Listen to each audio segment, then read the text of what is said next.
The gunshot cracked through the morning air like a whip, and Matilda Merriweather spun around so fast she nearly lost her footing on the frost-slicked wooden steps of the harvest-gathering platform.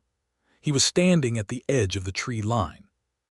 8 years of silence, 8 years of whispered rumors, 8 years of townsfolk crossing themselves and muttering about the cursed man on the mountain, and there he stood, as solid and unmovable as the granite peaks that rose behind him, watching her with eyes so dark and so full of something she could not name that her breath caught sharp in her throat and refused to come back out. Matthew Vaughn. The shot had come from behind her. She whirled again, her heart slamming against her ribs, and saw Deputy Colt Harker lowering his pistol with a smirk carved into his face like something ugly and permanent. "Just getting everyone's attention," Harker said lazily, his eyes sliding from Matilda to the figure at the tree line. Well, the ghost decided to haunt us in person this year." The crowd at the harvest gathering had gone completely silent. 43 people, most of whom Matilda had known her entire 26 years of living in Creede, Colorado, stood frozen between the long tables laden with preserved goods, dried corn, and smoked meats, staring at the man who had not come down from his mountain in 8 years. Matilda's hands were trembling, and she pressed them flat against her skirts to stop it. She had a secret. Several, actually. But only one of them was the kind that could get a person killed out here in the Colorado Territory in the autumn of 1878, and that secret had everything to do with why Matthew Vaughn had finally come down from his mountain, and why Deputy Harker was smiling like a man who had set a trap and was watching his prey walk straight into it. Matilda thought of the letter she had sent 3 weeks ago, carried up the mountain by a boy named Tobias, who had accepted 2 silver coins and a promise of pie. She thought of the words she had written with shaking hands by candlelight, words she had not shown to anyone, words she had debated burning for 2 full days before she finally folded the paper and pressed it into Tobias's young hands. She had written, "They are going to take everything from you this winter, the deed, the water rights, the mountain itself. I know because I have seen the papers. You need to come down before the first snow seals the pass, or there will be nothing left to come down for. I am sorry. I should have warned you sooner. I am warning you now. M." She had not signed her full name because she had not been certain, even in that moment, whether she was doing the right thing or the most foolish thing she had ever done in her life. Looking at Matthew Vaughn standing at the edge of the tree line, with his dark coat dusted with mountain pine needles, and his jaw set like iron and his eyes finding hers across the distance between them with a precision that felt less like coincidence and more like something inevitable, Matilda decided she had done the right thing. She also decided she was going to pay for it. She had grown up in Creede, Colorado, in the silver mining country, in a town that had been nothing more than a rough collection of tents and ambition before it grew into something with actual buildings, and a church, and a school where she now taught. Her father, Gerald Merriweather, had been a surveyor, and a man of quiet dignity who had died of a lung ailment 3 years back, leaving her the small white house on the edge of town, and his collection of maps and ledgers that she kept under her bed in a tin box, because she did not know what else to do with them. It was those maps and ledgers that had led her to the papers she had told Matthew about in her letter. Her father had done survey work for the Harker family. Old Samuel Harker, Colt's father, had commissioned 3 separate surveys of the upper mountain land over a period of 12 years, each one inching closer to the boundary of Vaughn land, each one carefully and quietly reclassifying certain water sources and timber rights.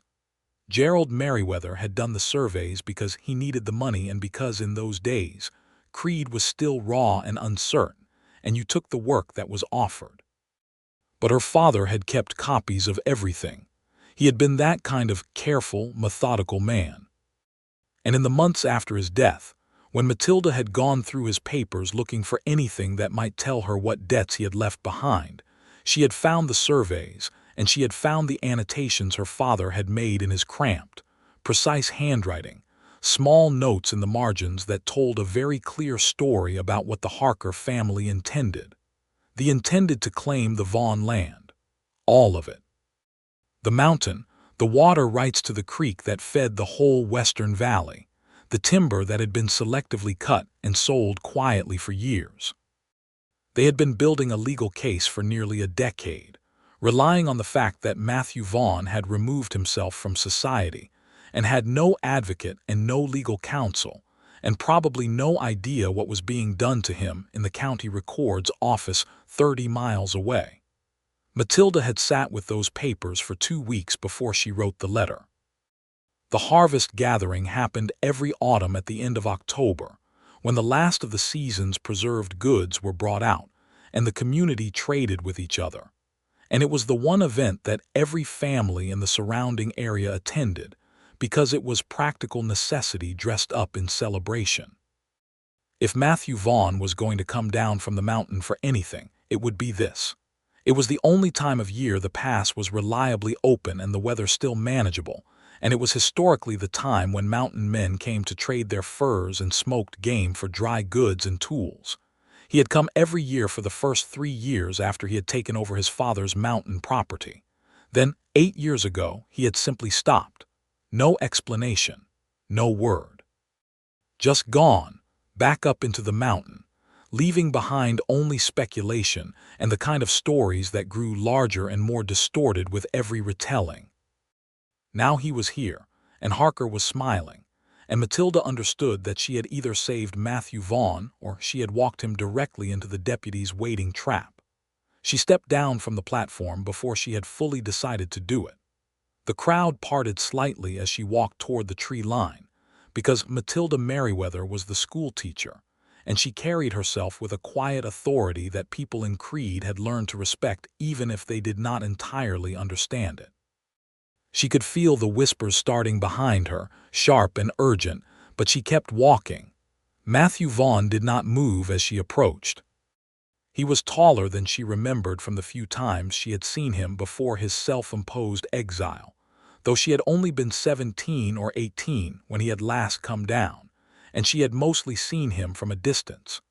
He was perhaps 34 now, built with the solid density of a man who had spent years doing the hard physical work of mountain survival. His dark hair had grown long enough to be pulled back, and there was a beard neatly kept despite everything, and those dark eyes that had found her across the gathering ground were still fixed on her as she closed the last few feet between them. He said, "You're the one who sent the letter." It was not a question. "Yes," she said. Something moved through his expression, something complicated and guarded. Why? Because it was the right thing to do. He studied her with an intensity that she found both unnerving and oddly steadying. "You know what Harker is going to say about this, about you talking to me." "I know what he's going to do," Matilda said quietly, "which is why I need you to stay calm when I tell you the rest of it. There's more. There is considerably more." The rest of it was this. The county hearing that would legally transfer the water rights from the Vaughn land to the Harker family enterprise was scheduled for the 14th of November, which was less than 3 weeks away. The filing had been made in September. Unless Matthew Vaughn appeared in person before a county judge and contested the filing with evidence, the transfer would proceed automatically. And the water rights were not a small matter. The creek that originated on Vaughn land fed the irrigation for the entire western part of the valley, including 4 farms that belonged to families who had lived in the area for decades and had no idea their water supply was about to be claimed by Samuel Harker's operation and held for ransom. Matthew was very still while she told him this. The stillness was not the blankness of someone who had stopped caring. It was the absolute controlled stillness of someone feeling a great deal and giving nothing away. When she finished, he said, "How long have you known?" 3 weeks, she admitted. "I know that is not long enough, and I am sorry for that. I only found my father's papers this autumn. He did the survey work for the Harkers. I believe he understood what he was part of, which is why he kept copies." "Your father was Gerald Merriweather." "Yes." Something in Matthew's expression shifted.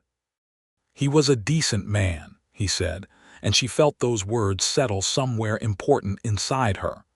"He came up the mountain once when I was maybe 20 years old, did a survey of the eastern boundary. He was honest about it, told my father exactly where the lines ran. He kept notes about that too, Matilda said. Those notes are part of what I have. The sound of boots on dry ground behind her made her turn. Harker was approaching at an unhurried pace, his deputy's badge catching the thin autumn sunlight, his two associates spreading out casually on either side in the way that was meant to look like nothing in particular, and was in fact the deliberate geometry of intimidation. "Miss Merriweather," Harker said pleasantly, "I hope you're not troubling our mountain visitor with anything that might cause unnecessary confusion." Matilda held her ground. "I was welcoming him to the harvest gathering, deputy, the way anyone would welcome a neighbor returning after a long absence." Harker's pleasant expression did not change, but something behind his eyes did. "Matthew," he said, looking past Matilda as though she had ceased to exist. "Good to see you down from the mountain. Your timing is interesting." "Is it?" Matthew said. His voice was flat and completely without the anxiety Harker was obviously hoping to provoke. "The county's been trying to reach you for some time now, about certain administrative matters regarding the land registration. You know how it is, when a property owner goes absent for an extended period, the county has to make certain determinations about stewardship. I've been in residence on my land the entire time," Matthew said. "Absence from town is not absence from my property." Harker tilted his head slightly. "Well, that's going to be a matter for the county judge to work out, I expect." He paused, letting that land with deliberate weight. 14th of November, Silver Falls County seat. "You might want to make the trip." "I intend to," Matthew said. Something flickered in Harker's face then, quickly suppressed. He had expected surprise, Matilda realized. He had expected Matthew to be hearing the date for the first time. Harker's eyes moved to Matilda, and this time the pleasantness was completely gone. "Miss Merriweather," he said softly, "we'll be talking soon." He turned and walked away, and his two associates followed him, and Matilda let out a long, slow breath that she had been holding for what felt like several minutes. "You should not have done that on my account," Matthew said from behind her. She turned to face him. "I did it on several accounts," she said. "Yours and the 4 farming families downstream who will lose their irrigation water, and possibly my own if I am being honest." "Your own." "My father was involved in this," she said quietly. "He did not initiate it. He was a hired surveyor who needed the money and perhaps did not ask enough questions at the time. But the work he did contributed to the framework the Harkers are using. I cannot undo what he did, but I can use what he left behind." Matthew looked at her for a long moment, and she had the sensation again of being read with great precision, of being seen more clearly than was entirely comfortable. "What is your name?" he asked. "Matilda Merriweather." "Matthew Vaughn," he said, and then after a beat he said, "Would you show me these papers?" She had not planned beyond this moment. She had planned up to this moment for 3 weeks with considerable care and anxiety, but she had somehow not allowed herself to think about what happened after. Now she stood at the edge of the tree line with the smell of wood smoke and dried corn and the sharp sweetness of someone's apple preserves coming from the gathering tables behind her, and she realized that everything was just beginning. "Yes," she said, "I will show you the papers." They did not walk to her house that afternoon. It was not proper, and they both understood that. And Creede was a small enough place that impropriety had consequences. Instead, they walked back to the harvest gathering, and Matilda introduced Matthew to the Hendersons and the Pradds and the Vogt family, who were 3 of the 4 farming families whose water supply was at stake, and who did not yet know it.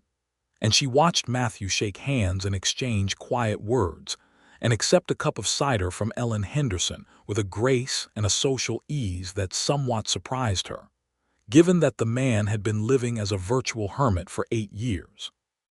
She said as much later, when they had found a quieter corner of the gathering ground, and the afternoon was edging toward the long blue shadows of early evening. Matthew looked at her with that direct, measuring quality. "People assume that because I chose not to come to town, I must have lost the ability to speak to people," he said. "I chose solitude. I didn't lose my mind." "Why?" she asked. "Why did you choose it?" He was quiet for a moment, and she thought he was not going to answer. Then he said, "My wife died." She had heard this vaguely, in the way one heard things in a small town, distorted and half understood. She said, "I am sorry." Her name was Clara. She died in childbirth, the baby too. He said it plainly, without the performance of grief, in the way of someone who had lived with a loss long enough that they had learned to carry it rather than display it. I had a farm at that point, down in the valley, about 4 miles east of town. After she died, I couldn't see the point in staying among people who kept trying to tell me what I ought to feel and how long I ought to feel it for. My father had left me the mountain land and the cabin, so I went up. "And then you stayed," Matilda said. "And then I stayed." He looked out over the gathering ground at the lanterns that were beginning to be lit as the light faded, casting warm orange circles on the faces of people Matilda had known all her life. "I kept to myself, but I kept the land productive. I trap and hunt, and I have a kitchen garden. I'm not idle up there, and I am not a hermit in the way people seem to imagine. I read. I maintain the cabin and the outbuildings. I simply do not find much reason to come down." "Until now," she said. "Until now," he agreed. "And then quietly, the letter you sent, you wrote that you were sorry." I am." She met his eyes steadily. "I should have found the papers sooner. I went through most of my father's things within the first few months after he died, but those survey notes were in a separate ledger that I somehow overlooked. If I had found them a year ago, you would have had considerably more time." 3 weeks is enough," Matthew said, "if we move correctly." She noticed the word "we" and chose not to remark on it. "I know a lawyer," she said instead. "Thomas Aiken, in Silver Falls. He is ethical and he is competent, and he has dealt with the Harker family before, which means he understands what we are up against." "You have already thought about this considerably," Matthew said. "I am a schoolteacher," Matilda said. "Thinking ahead is a professional habit." That earned her a look that was almost, barely, the beginning of something that might become a smile. It was enough. The following morning, Matilda arrived at the small hotel at the edge of Creede's Main Street, where she had persuaded the harvest gathering organizers to reserve a room for Matthew at cost, arguing that any member of the community attending the gathering was entitled to the traditional hospitality. She carried her father's tin box under her arm, and she knocked on the door with a firmness she did not entirely feel. He opened it immediately, as though he had been awake and waiting, which she suspected was exactly the case. The room was small and plain. A bed, a table, 2 chairs, a window that looked out over the back of the building toward the scrub pine and the distant mountain. Matthew had lit both candles on the table, and his own coat was hung over the back of one chair, and he had clearly already been up for some time, because there was a pot of coffee on the small iron stove in the corner, and he poured her a cup without asking, which she appreciated enormously. She opened the tin box and spread her father's papers on the table between them. It took 2 hours to go through everything, to trace the progression of surveys, to map the annotations and the notes against the legal language of the county filings that Matilda had obtained through the legitimate channel of requesting public records from the county office, which she had done in September under the pretense of academic interest in the historical survey of the county boundaries. Matthew did not say much while they worked. He asked precise questions, and he absorbed the answers quickly, and he had clearly been, at some point in his life, a man who was comfortable with documents and legal frameworks. She learned later that his father had been a land attorney before moving west, and that some of that had been passed down to Matthew before his father's death. When they had been through everything twice, Matthew sat back in his chair and looked at the ceiling for a long moment. "The core of it," he said, "is the 1871 survey. That is the one where your father was directed to mark the northern branch of the creek as originating from the Harker parcel rather than from my land, which is not accurate. The northern branch originates from a spring on Vaughn land. It has always originated there. My father documented it. I have the original documentation up at the cabin. If you have that documentation, and I have my father's private annotations confirming the discrepancy, and we bring those two things together before the county judge on the 14th.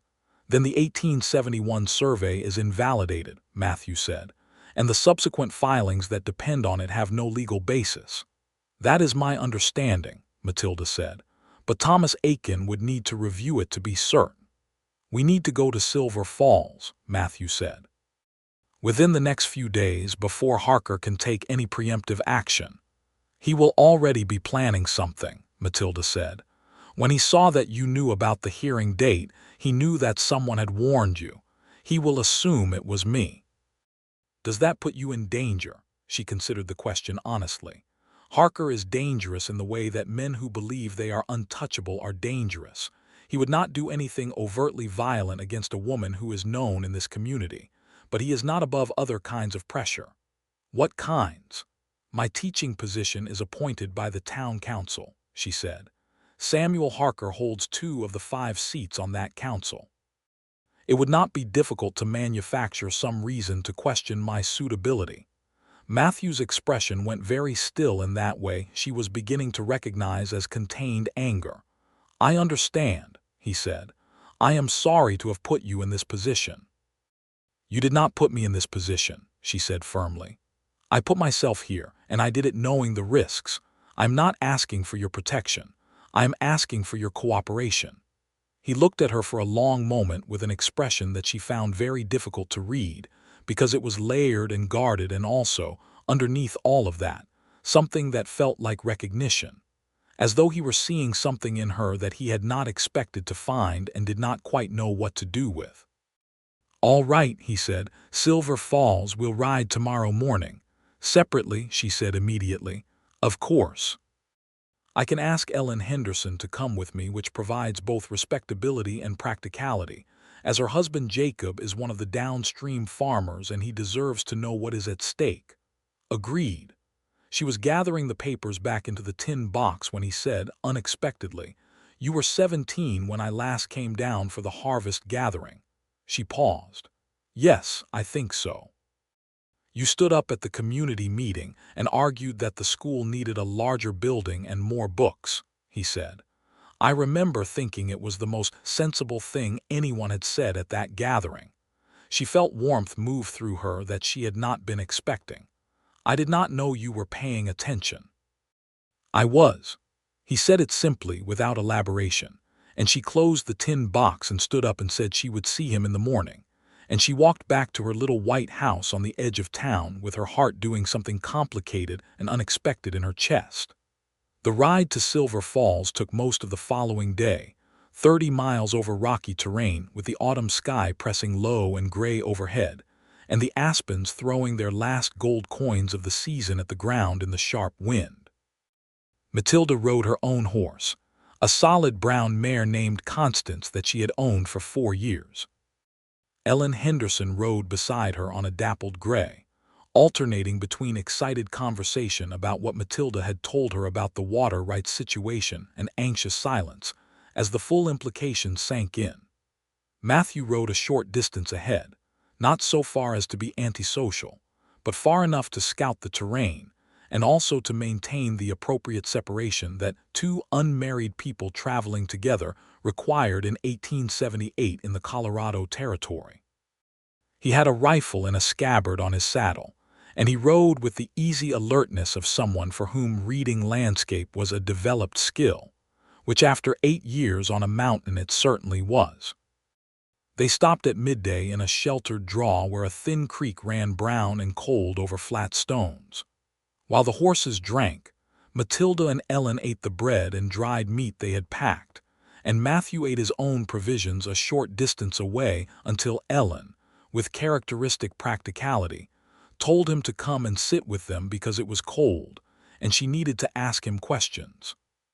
He came and sat, somewhat to Matilda's surprise, and Ellen interrogated him with the direct efficiency of a woman whose livelihood was being threatened, and who had no patience for male reserve in a crisis.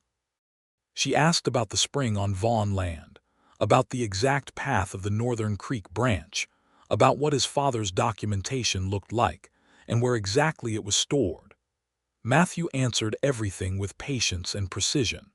At one point, Ellen looked between Matthew and Matilda with an expression that Matilda recognized from a lifetime of knowing Ellen Henderson, and that made her look away toward the creek.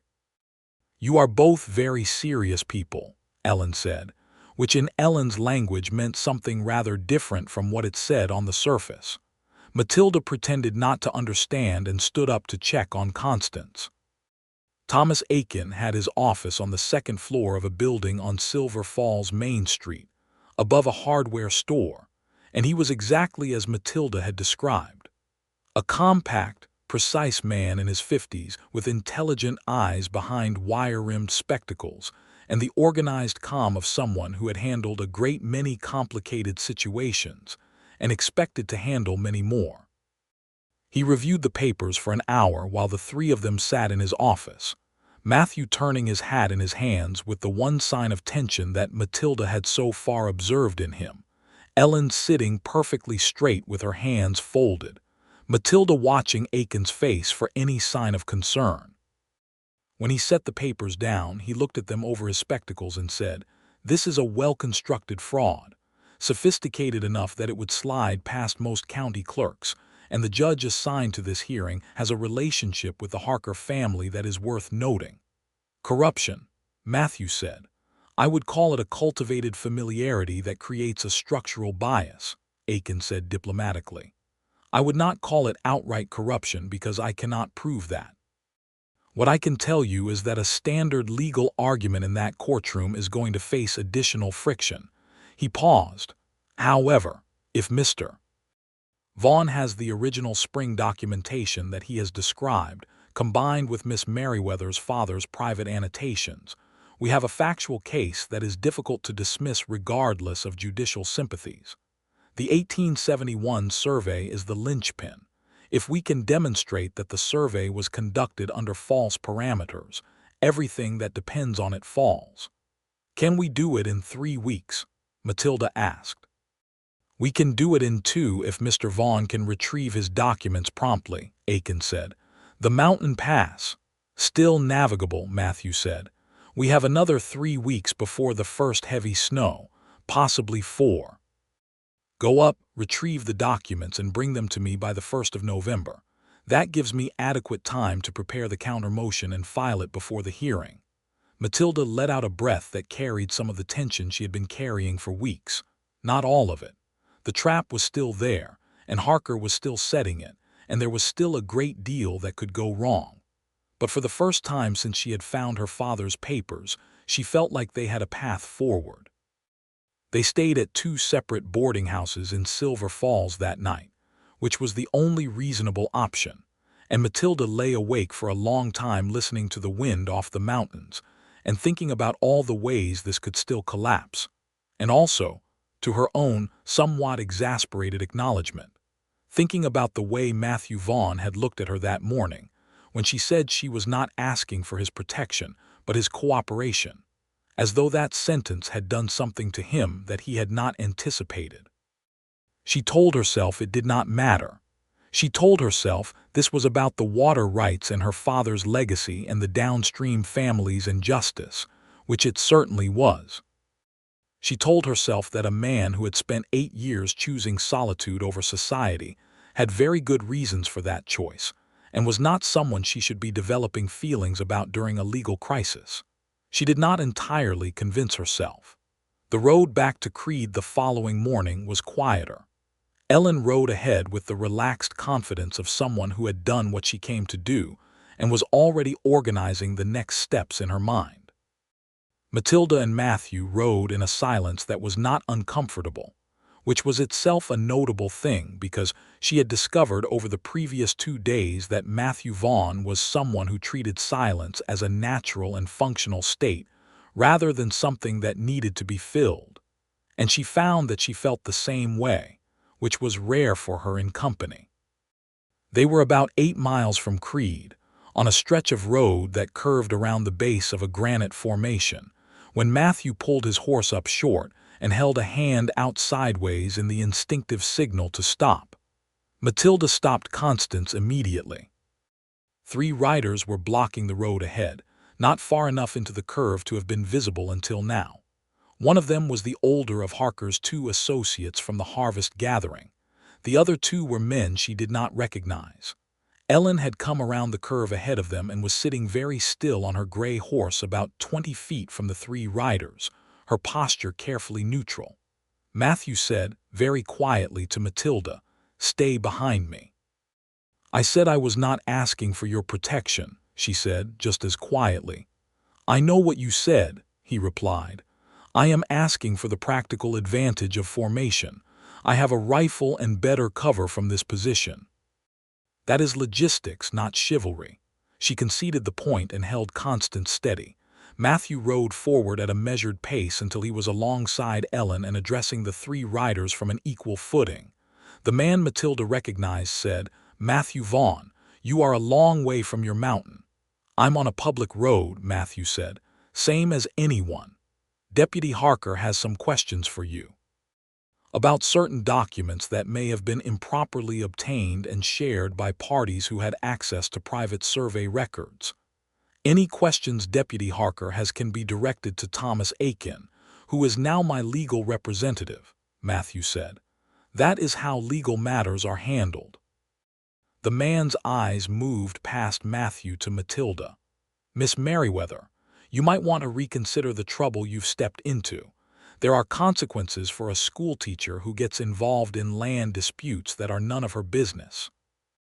Matilda said, calmly and clearly, "My father's professional records are not the Harker family's private property, and sharing factual information about public land surveys with the person whose land is being surveyed is not improper conduct by any legal definition I am aware of. If Deputy Harker has specific legal concerns, he may direct them to Mr. Aiken."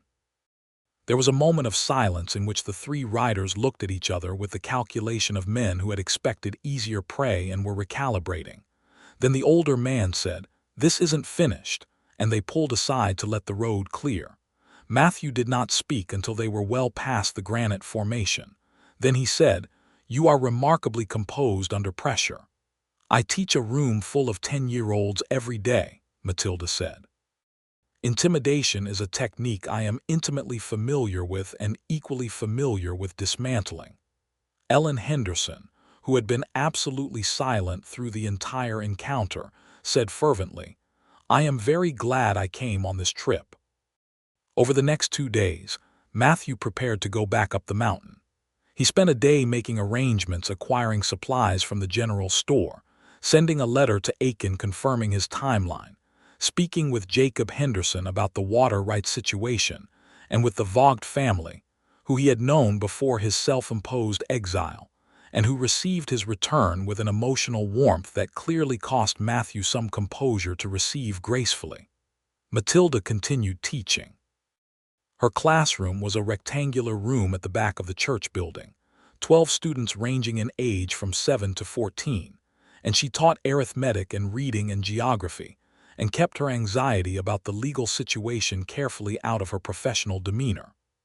On the second afternoon, she was erasing the blackboard after the last student had left when she heard boots on the wooden steps outside and turned to find Matthew in the doorway. He was dressed for the mountain already, his coat and pack, and the leather satchel that held his documents. She had not realized he was leaving today.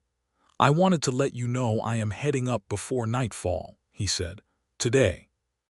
She set down the eraser. "I thought tomorrow. Harker's man was watching the hotel this morning. I would rather move when they are not expecting it." He paused. "Also, I wanted to ask you something." She waited. "When this is finished," he said, "when the hearing is done and Aiken has argued the case and the water rights question is resolved, what do you intend to do next?" It was such an open question, framed in such a deliberate way, that she felt the weight of everything it was not quite saying. "I intend to continue teaching," she said. "Why?" He looked at her for a long moment, and there was something in his expression that was stripped of the careful guardedness she had grown accustomed to seeing there, something more direct and more vulnerable and more honest than anything she had seen from him yet. "Because I have spent 8 years being certain I did not need anything that could only be found in the company of other people," he said. "And in the last 4 days, I have become considerably less certain about that." The room was very quiet. Outside, the wind was picking up, the kind of cold, persistent wind that came ahead of autumn storms in this country, and the last of the afternoon light was going amber and long through the classroom windows. "I am considerably less certain about several things myself," Matilda said, because honesty seemed like the only appropriate response. He looked at her with that precision, that quality of complete attention that she had come to think of as specifically his.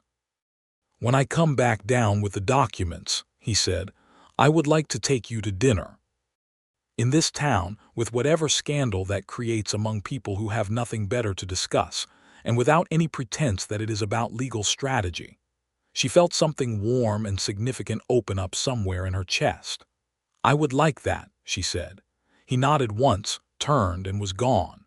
She heard his boots on the steps and the familiar rhythm of a horse being put to a working pace, and then the wind, and then the silence of the empty classroom. She stood there for a moment in the amber light, and then she went home and made herself supper and graded arithmetic papers, and did not, mostly successfully, spend the entire evening worrying about whether he would make it up the mountain before the weather turned. He was gone for 6 days. They were not easy days. Harker's interest in Matilda's activities became noticeably more pointed.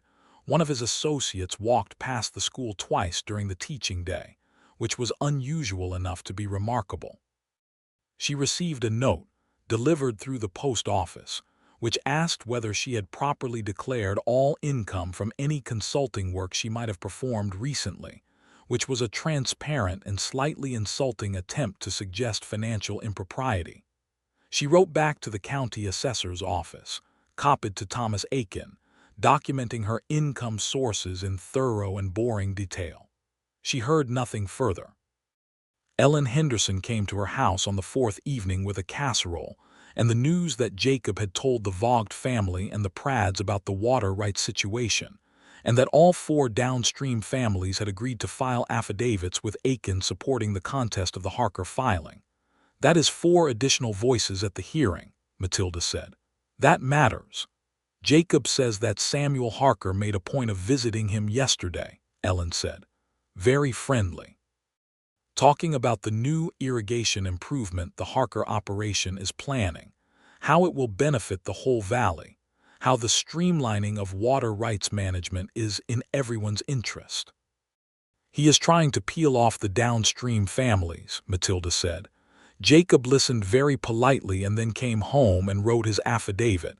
Ellen smiled. "My husband is a patient man, but he is not a fool." On the 6th morning, Matthew came back down from the mountain. He came to the school at the end of the teaching day, and this time he was carrying a canvas roll tied with leather cord that contained his father's original survey documentation, along with a series of handwritten records going back to 1857 that documented the spring, and the creek branches with the kind of meticulous, decades-long consistency that was exactly what Thomas Aiken needed. He looked tired in the way of someone who had ridden hard and slept little and was running on determination and cold mountain air, but his eyes were clear and certain. Matilda looked at the documents and felt something lift from her chest that she had been carrying since she first found her father's papers. "This is enough," she said. "It should be," he said. "Are you all right?" He looked at her, and the exhaustion in his face was real, but so was something else, something that was neither the guardedness nor the reserve she had seen in him, but something more open, as though the 6 days on the mountain had given him time to work through whatever internal argument he had been having. "I am considerably better than I was 6 days ago," he said, "on several counts." She took him to the boarding house and made sure he ate something, because he had clearly not been eating properly on the mountain, and she sat across the table from him while he ate and told him about Harker's notes and the assessor's office and the downstream family's affidavits, and he listened with his full attention and asked the right questions, and it felt, she thought, like something that had been in progress for a long time and was only now becoming visible.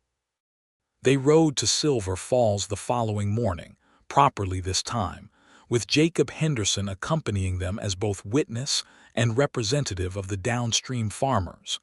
No riders blocked the road. The weather held. Aiken reviewed Matthew's documents with the controlled excitement of a lawyer who had been handed exactly what he needed. He spent the rest of that day in his office drafting the counter-motion and the supporting brief, and at the end of the afternoon he told them that the filing was solid and that he would have everything entered with the county by the following morning. "Harker will know by tomorrow afternoon," Aiken said. "He will have a week to respond before the hearing." "What will his response be?" Matthew asked. "He will challenge the authenticity of your father's records," Aiken said. "He will argue that the annotations in Miss Merriweather's father's papers are private and inadmissible. He will likely attempt to demonstrate that you have been absent from your land long enough to trigger an abandonment clause." He paused. "None of those arguments are strong, but he will make them because that is what you do when the factual basis of your case has been removed from under you." Matilda said, "The abandonment argument. Is that a real legal risk?" "Colorado territory law requires demonstrable abandonment, which means more than absence from town. It requires evidence that the land has not been maintained or used. Mr. Vaughn, your continued habitation on the property and your maintenance of it will be central to defeating that argument." "I have records," Matthew said. "Timber sales, fur trades through legitimate brokers, maintenance logs. I maintain the property." "Then bring those records," Aiken said. "Bring everything." They stayed in Silver Falls that night, and this time Matilda did not lie awake worrying.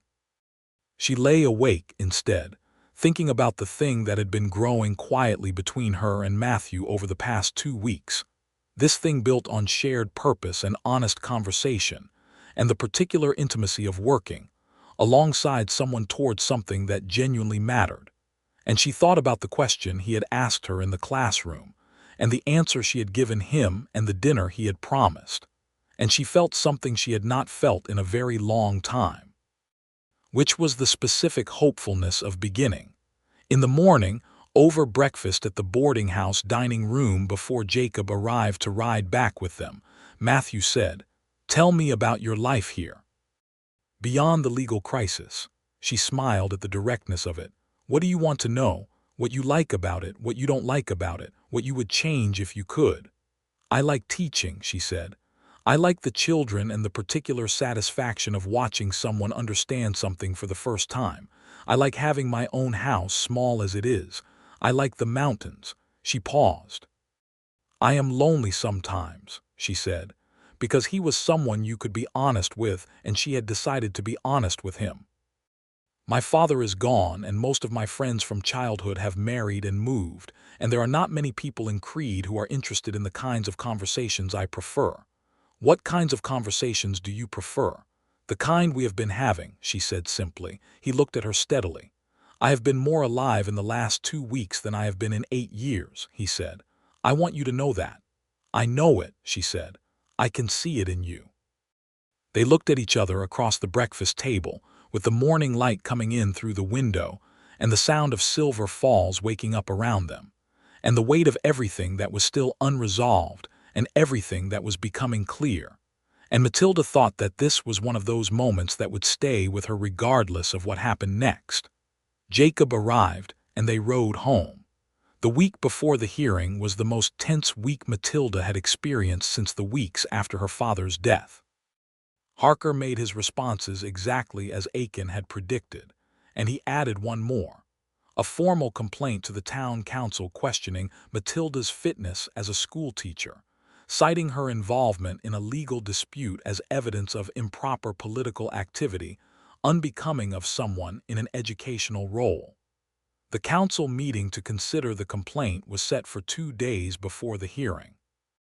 Matthew came to her house the night she received the notification, which she had sent to him at the boarding house where he was still staying because Creede's winter accommodation was practical and because, she understood, he was not yet ready to go back up the mountain, and was in fact reconsidering whether he wished to go back up in the way he had gone before. She opened the door, and he stood on her porch in the cold evening with his hat in his hands and his jaw set in that iron way. and she stepped back to let him in because this was not the moment for propriety to outweigh practicality. He sat at her kitchen table and she made coffee and they went through the notification together, and then Matthew said, "I will speak at the council meeting." "You don't need to. I want to," he said. "What you did was right. What you have risked in doing it was not a small thing. You should not be the only one standing up and saying so." She looked at him across her kitchen table, at this man who had spent 8 years turning away from the world and who was now, with a directness and a purposefulness that she suspected he had never entirely lost, turning back toward it. "All right," she said softly. "Also," he said, "I believe the Henderson family intends to speak, and the Vaught's, and the Pradds. Harker has miscalculated by making this public rather than simply applying private pressure." "He is not accustomed to resistance," Matilda said. "No," Matthew agreed. "Men like Harker rarely are." The council meeting was held in the church because the council chamber was too small for the crowd that arrived.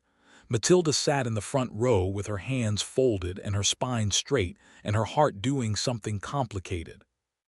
Matthew sat 3 rows back, because she had asked him to give her room to speak for herself first, and because she had a plan.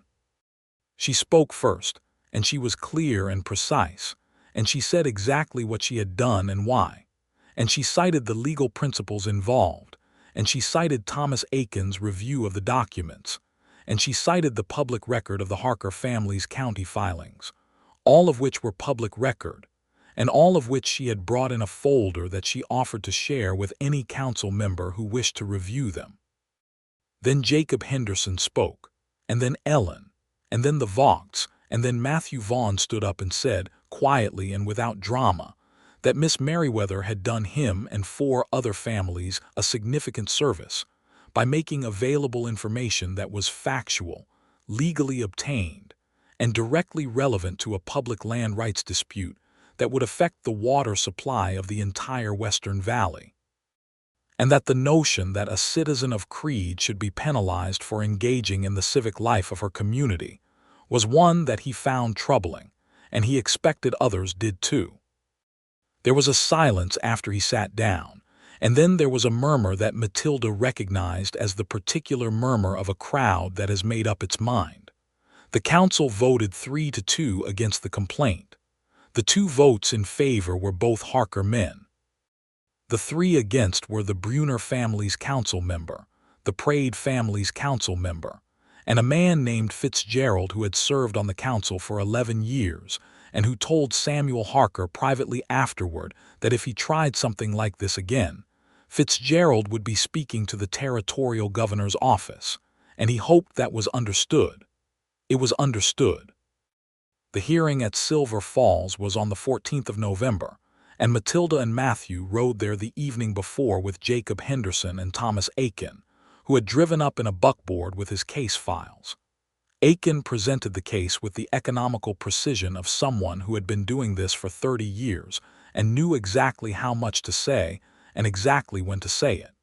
He entered Matthew's father's documentation. He entered Gerald Merriweather's annotations. He presented the affidavits from the 4 downstream families.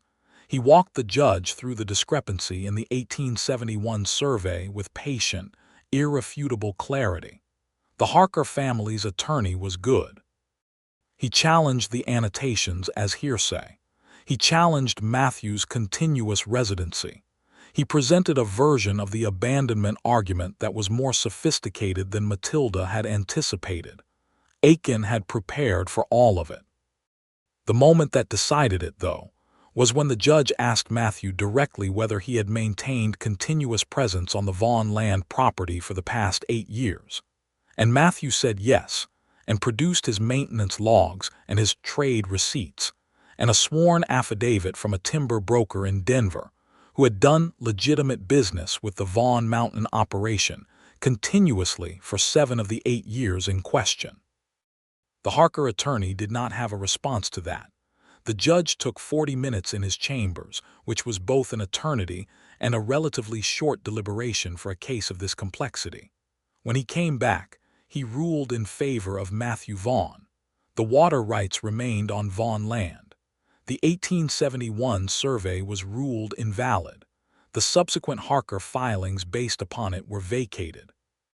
The creek ran where it had always run, and it ran from a spring on the mountain that belonged to Matthew Vaughn and fed the valley below without interruption or price. Matilda sat in the courtroom gallery and felt the relief wash through her like something physical, like cold water after a long, hot, dry ride. Beside her, Jacob Henderson put his face in his hands for a moment and then straightened up and cleared his throat. Across the room, Matthew turned from the front where he had been sitting beside Aiken, and he looked at her, and what passed between them in that look was everything.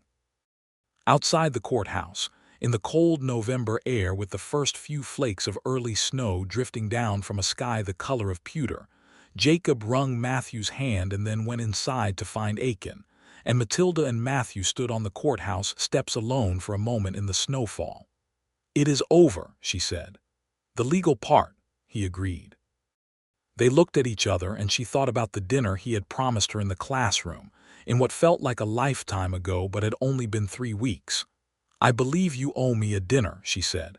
He looked startled for just a moment, and then something in his face opened completely, and she saw, clearly and without question, what he felt. "I do," he said. "I believe I owe you considerably more than that." They had dinner that evening at the best restaurant Silver Falls offered, which was a modest establishment, but served good food and had candles on the tables, and a proprietor who was discreet about the nature of the company one kept.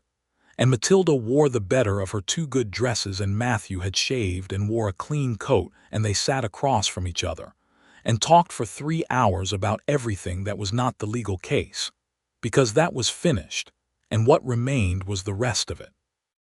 He told her about growing up with a land attorney for a father and learning to read documents before he could properly ride a horse.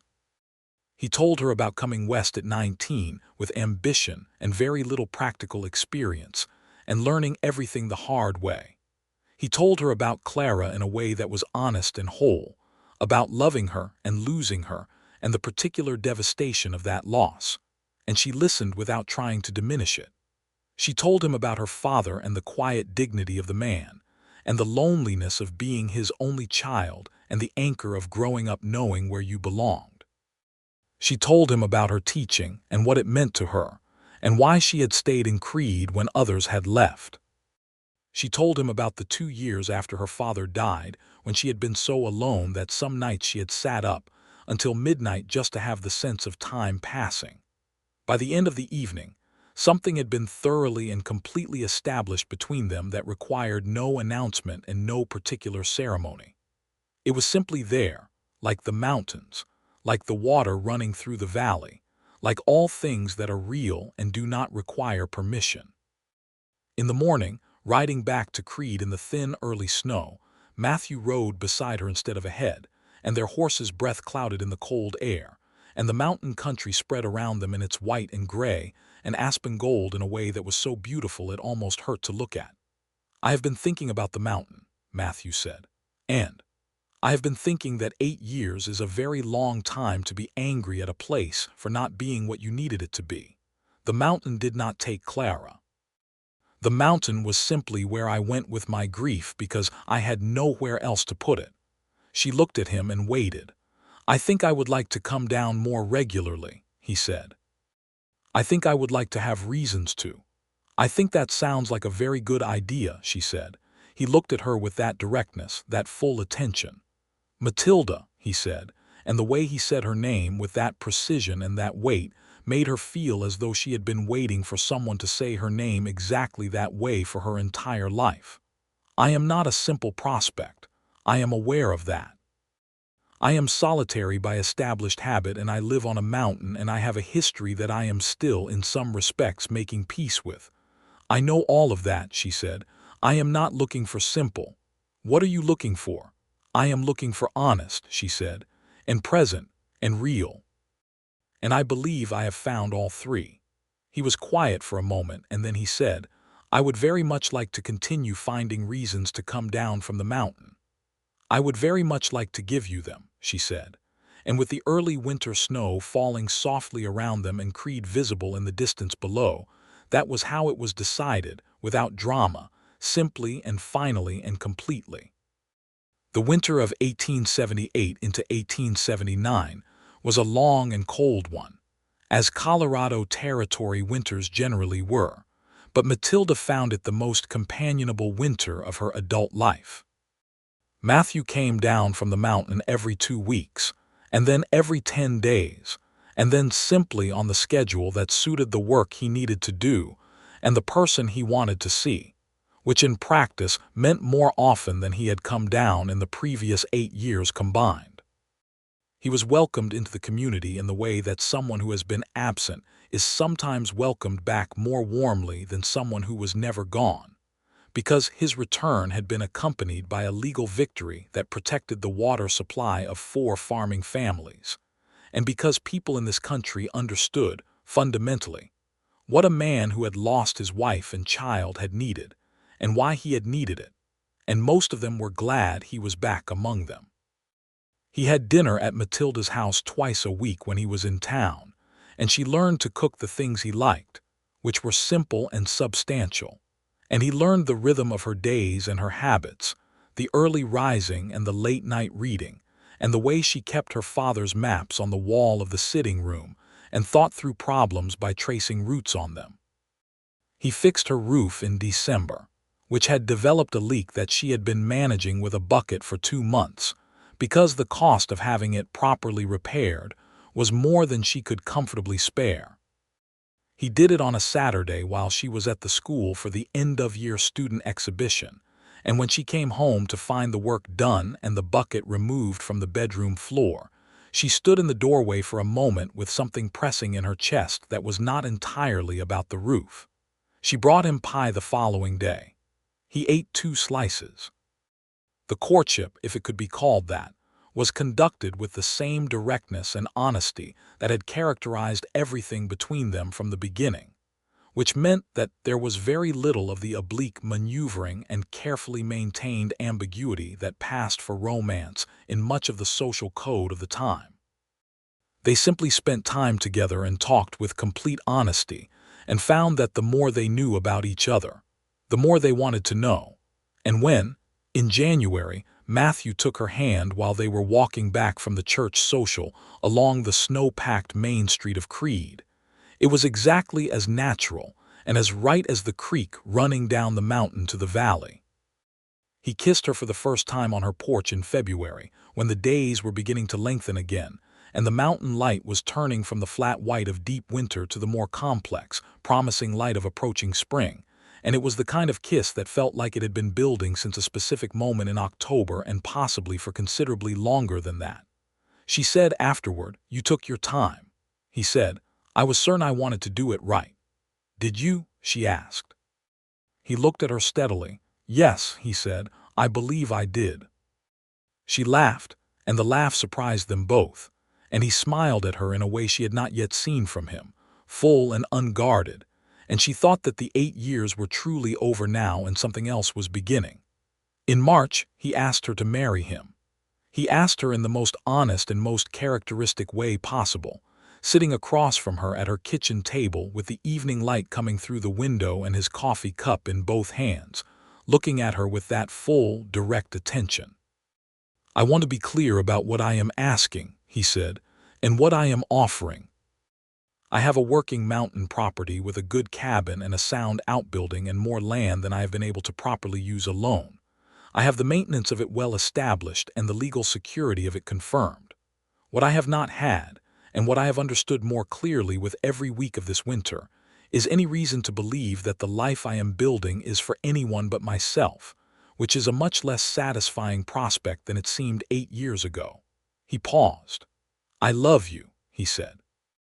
"I have not said that to anyone since Clara, and I am saying it to you now because it is true, and because honesty is the basis on which we have built everything between us, and I am not about to change that now." Matilda set down her coffee cup very deliberately. "I love you," she said. "I have been in love with you since approximately the 2nd day, and I was extremely annoyed about it because I had a legal crisis to manage and you were a complicating factor." He looked as though he were very carefully not smiling. "Will you marry me?" "Yes," she said, with significant enthusiasm, "yes." They were married in May of 1879 in the church in Creede, on a day when the last of the high country snow was retreating up the mountain faces, and the valley below was green, and the creek ran full and clear through the land it had always run through. Ellen Henderson stood with Matilda. Jacob Henderson and Thomas Aiken, who had made the trip from Silver Falls, stood with Matthew. The church was full because, in a town the size of Creede, a wedding was a significant event, and the wedding of the mountain man who had come down and the schoolteacher who had called him down was a particularly satisfying kind of story that the community had been watching unfold with considerable interest since October. Reverend Burgess performed the ceremony with appropriate gravity, and some of the particular warmth he reserved for unions that he privately felt were sound. When Matilda and Matthew walked out of the church into the May sunshine, there were flowers from Ellen Henderson's garden and congratulations from people who meant them, and Matilda looked at her husband standing in the mountain light that she had grown up with and felt the peculiar, settled, resonant happiness of a life that has found its proper shape. They spent their first night in Matilda's house in town, and their second, and then in the third week of May, they rode up the mountain together for the first time. She had not been up the mountain before. She had seen it every day of her life, rising above Creede in the way that things you have always known become invisible through familiarity, but she had never had reason to go up. Now she had the best reason there was. The cabin was solidly built, larger than she had imagined, set into a natural shelf on the southern face of the mountain with a view down the valley that was so expansive and so beautiful that she stood outside it for several minutes when they arrived, just looking. Matthew stood beside her, watching her take it in. "It is extraordinary," she said. "Yes," he said. "I had forgotten for a time that I was living in an extraordinary place." She turned to look at him. "You remember now?" "I remember everything clearly now," he said, and the way he said it was about considerably more than the view. The cabin had the good bones of a structure built by people who understood the mountain and intended to stay. 2 main rooms, a sleeping loft, stone fireplace, proper windows on the south face for the light. Matthew had built an addition onto the original cabin at some point in the past years, a second room that he had used for storage, and that Matilda immediately identified as the room where she would put her books, her father's maps, and the small writing desk she intended to bring up before the summer was over. They spent the summer on the mountain. Matilda sent a letter to the town council in June, explaining that she wished to take the autumn term off for personal reasons, and recommending the interim teacher she had already identified, a capable young woman named Florence who had been assisting at the school for 2 years and was more than ready to take the class. The council accepted, partly because they had no good reason to refuse and partly because, in the matter of their schoolteacher's personal life, they had learned over the past winter that opposing Matilda Merriweather's decisions tended to be an exercise in futility.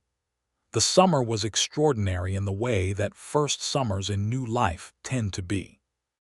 Matilda learned the rhythms of mountain life, the kitchen garden, the preserving, the particular work of maintaining a property at altitude. She learned to shoot a rifle with adequate competence because Matthew was practical about these things and the mountain country required it. She taught Matthew to do proper accounts in her father's meticulous method, which he had always done approximately but not precisely, and the improvement in his record-keeping gave Thomas Aiken, when he visited in July, visible satisfaction. They worked alongside each other with the ease of 2 people who had, from the beginning, communicated in straight lines rather than curves, and the ease of the working life spilled into everything else between them in the way that it does when 2 people are genuinely suited to each other. On a warm evening in July, sitting on the bench outside the cabin's south face watching the sunset turn the valley below to copper and gold, Matthew said, "I have been thinking about the East Field." the one you have not been using. There is enough flat land there for a proper garden expansion, and possibly a small orchard if we start the trees next spring. Apple trees do well at this altitude with the right planting. Matilda considered this. If we are going to be serious about the mountain as a permanent home, an orchard makes a great deal of sense. Matthew turned to look at her. You said we. I did, she said. We live here now. He took her hand. I think we should be serious about it, he said, about making it a real home, not a retreat. I agree entirely. Which would mean I would want to expand the cabin, he said. Eventually. When the family requires it. She heard the weight of that carefully chosen phrase. When the family requires it, she repeated. I am 35 years old, he said quietly. I lost 8 years to grief and solitude, which were not wasted years in every respect, but were years in which I was not building anything for anyone but myself. I would like very much to build something now that is for more than us. She understood him completely. I would like that too, she said. He squeezed her hand. Good, he said simply. By September, Matilda was certain she was expecting, and she confirmed it with the doctor who visited Creede once a month from Silver Falls on his circuit through the county.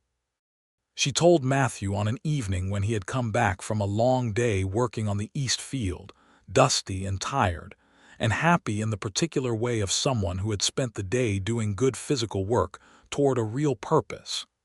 He sat down when she told him, which she had not expected.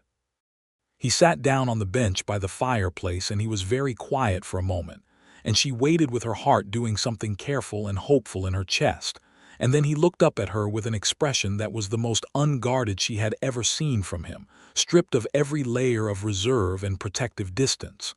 A child, he said. By spring, the doctor thinks. He was quiet for another moment. Then he said, Are you afraid? It was the most honest question he could have asked, and she loved him completely for asking it.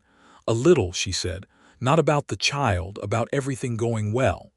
I will not leave your side, he said, not when the time comes. I know, she said.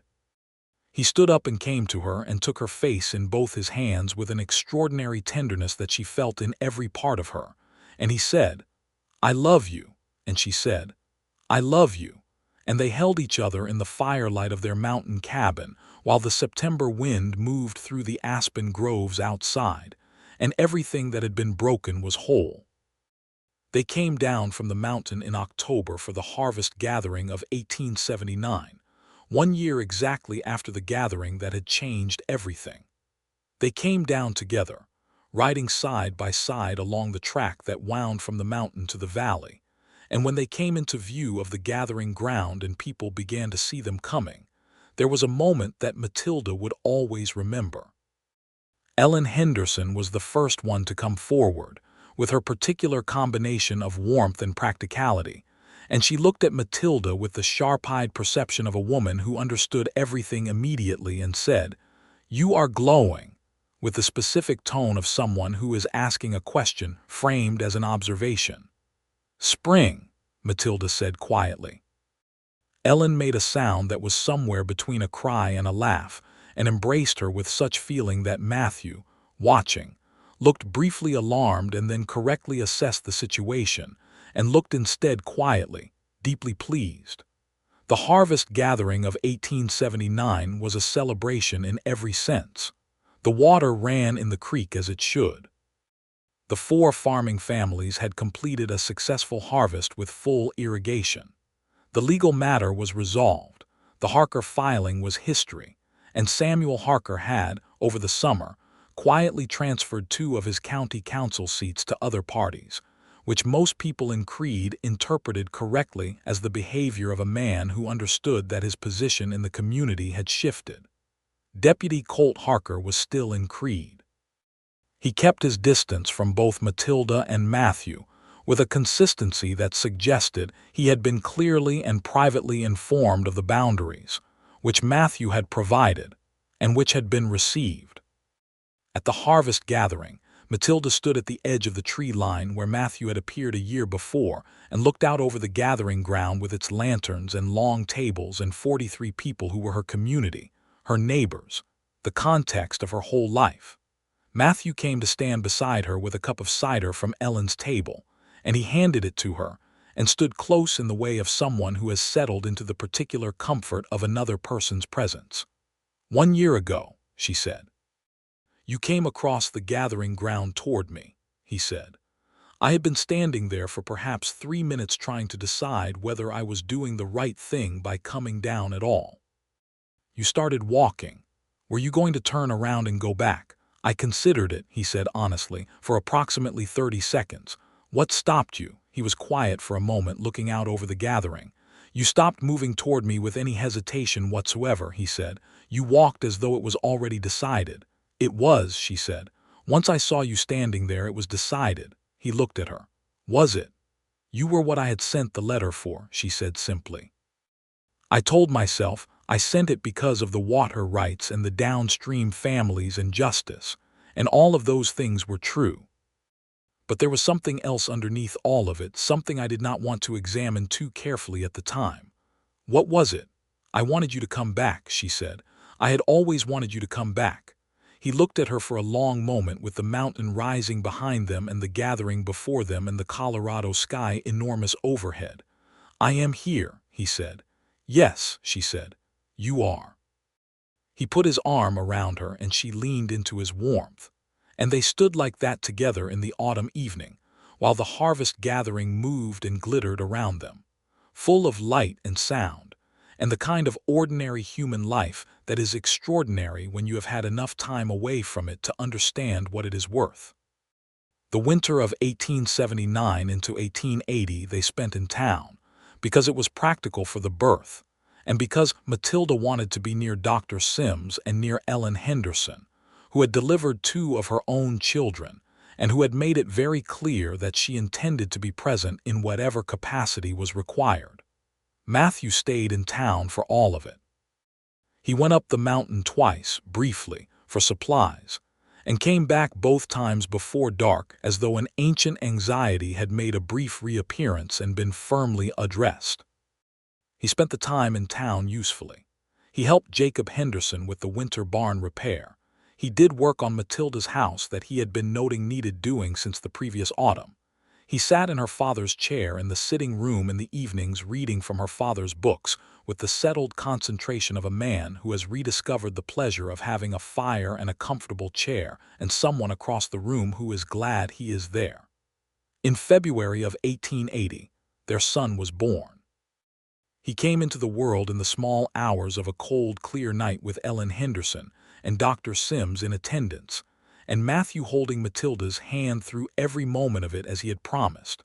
A solid, determined presence who asked the doctor sensible questions and followed instructions, and who, when the baby arrived and was announced healthy and strong, sat down abruptly in the chair by the bed and looked at his son with an expression that Matilda, exhausted and overwhelmed and more deeply happy than she had ever been, would carry with her for the rest of her life. They named him Gerald Matthew Vaughn, for her father and for his, and for the particular combination of careful record-keeping and quiet determination that both men had possessed, and that their son would, in time, demonstrate in his own way. In the spring they went back up the mountain, all 3 of them, and the east field was planted with the garden expansion Matthew had planned the previous summer, and with 6 young apple saplings that he had ordered through the Silver Falls nursery, in anticipation of an orchard that would take a decade to properly produce, and that he intended to see through.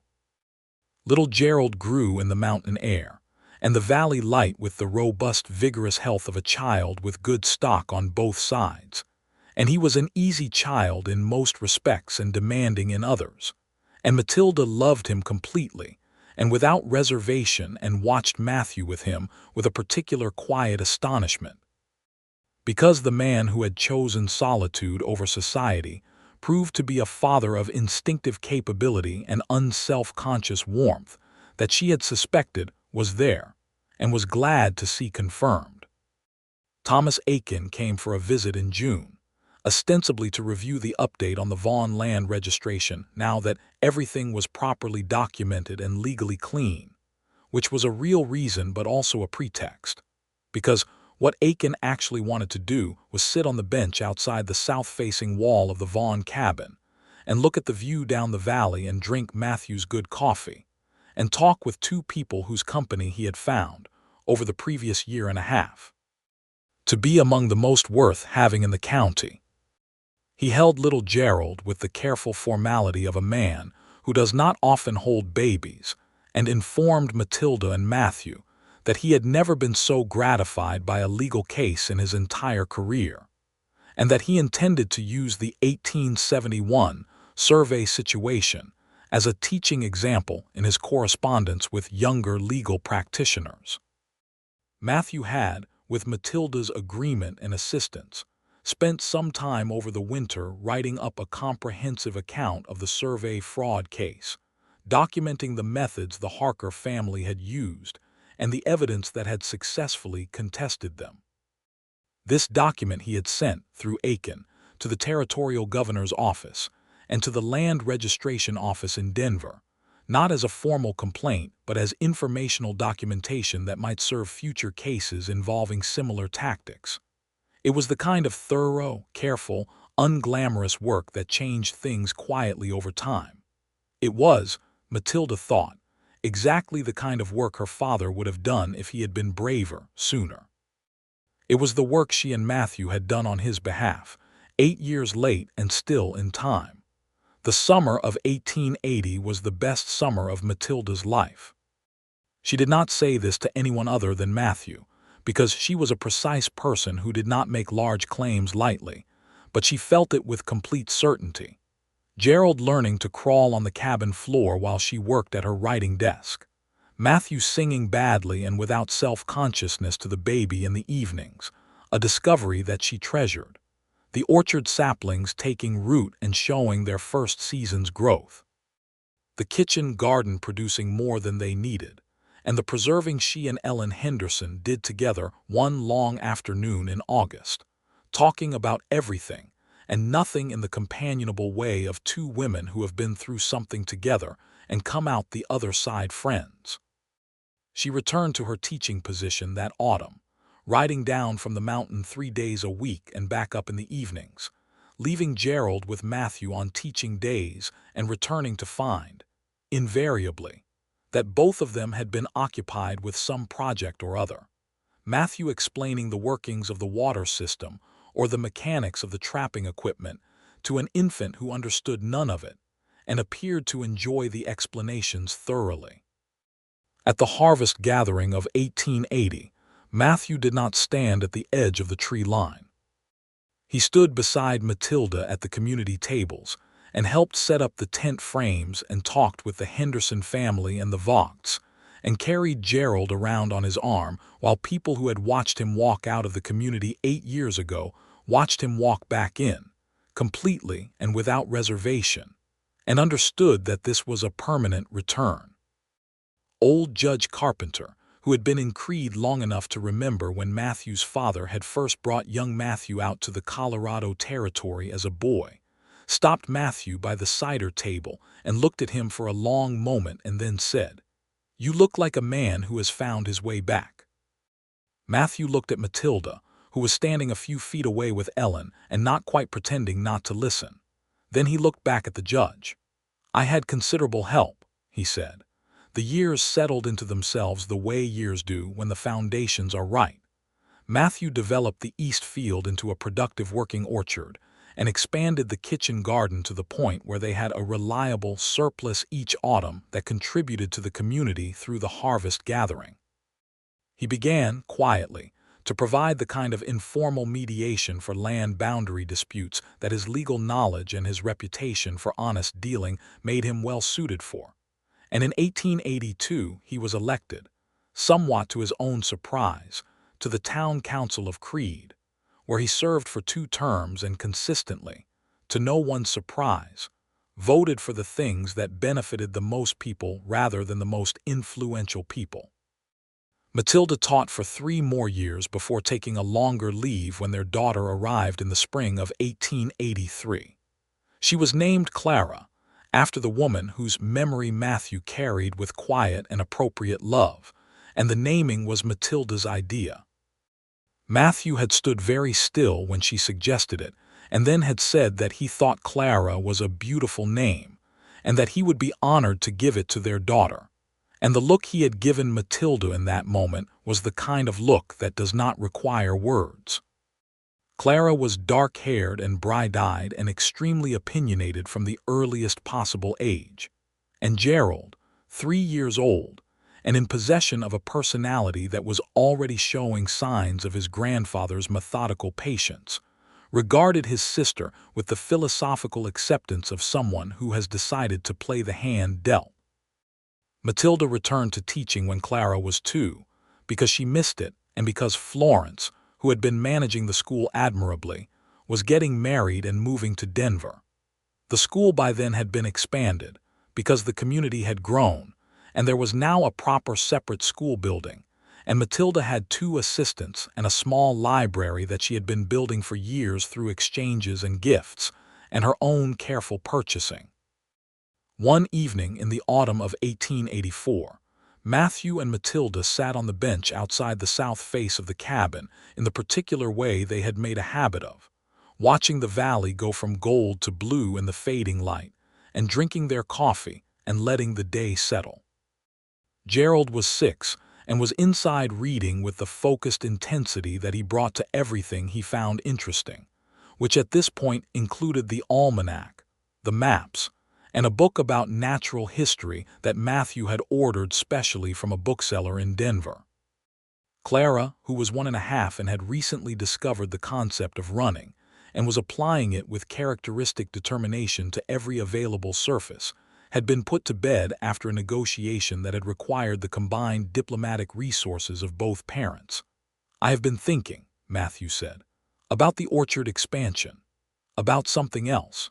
He looked at her with that full, direct attention that was still, after 5 years, one of the things she loved most about him. "I have been thinking about how I came down the mountain for the harvest gathering." She waited. "I came down because you sent a letter," he said. "Because you took a risk that you did not have to take, for me and for families you were defending out of principle. And in doing that, you gave me everything." He paused. "I want you to know that I am aware of it, that I have never stopped being aware of it." Matilda set down her coffee cup and looked at him in the fading mountain light, at this man, who was the most honest and the most constant person she had ever known, who had been changed by grief and solitude, and then changed again by her letter and her courage and the force of his own decision to come down. And she thought about the morning of the harvest gathering 2 years before any of this, when she had made up her mind to write. And she thought about the 8 years before that when he had been up here alone and she had been down in the valley, and she thought about how close it had come to never happening at all. "I know you are aware of it," she said. "Just as you should know that you have given me everything." "What did I give you?" "A reason," she said simply, "to be brave enough to do the right thing for someone who needed it, and everything that came after." He reached over and took her hand, and they sat together in the mountain evening with the valley spreading below them, and the lights of Creede beginning to come up in the distance, and the creek that ran from the spring on Vaughn land moving through the gathering dark to feed the valley below, as it had always done, as it would continue to do. Inside the cabin, Gerald had put down his book and gone to check on his sleeping sister with the protective instinct that had been evident since her birth, and that Matilda suspected would be a defining quality of his character. The orchard saplings were 4 years old now, and had survived their first severe winter, and were growing with the determined patience of things that understand they have time. The east field was planted and maintained and productive. The mountain rose above them, the same mountain, steady and enormous and indifferent to the small human stories unfolding on its southern face, but not entirely indifferent, Matilda had come to think. Mountains had a kind of patience that was almost a form of caring. They waited. They outlasted the wrong things and held up the right ones. Matthew had come down from the mountain, and in coming down, He had built something far larger, far more living and permanent, than anything he could have built alone up here in the years he had spent turning away from the world. She looked at him in the blue mountain dusk, her husband, the most honest man she had ever known, and she thought that the letter she had written with shaking hands by candlelight in October of 1878 had been the best and most important thing she had ever done in her life.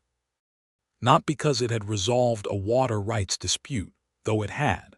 Not because it had protected 4 farming families from losing their irrigation source, though it had done that too. Not even because it had corrected the record on her father's complicated professional legacy, though that mattered more to her than she generally said, but because it had brought him down from the mountain. And everything that mattered to her now, the cabin, the orchard, the creek, the children, the life she was living in its fullness and its ordinary, daily, extraordinary realness, all of it had begun in that moment when she had folded the letter and pressed it into Tobias's hands and told herself she was doing the right thing. She had been right. "I love you," she told him. "I love you," he said. The mountain darkened and the stars came out, brilliant and dense in the high-altitude sky above Creede, Colorado, in the autumn of 1884, and the creek ran down to the valley, and the apple trees held the last warmth of the evening in their bark. And inside the cabin, a 6-year-old boy looked in on his sleeping sister and pulled her blanket straight with the solemn precision of a child who has learned that caring for things is important work. And on the bench outside the man and the woman who were his parents sat together in the dark, hand in hand, at home.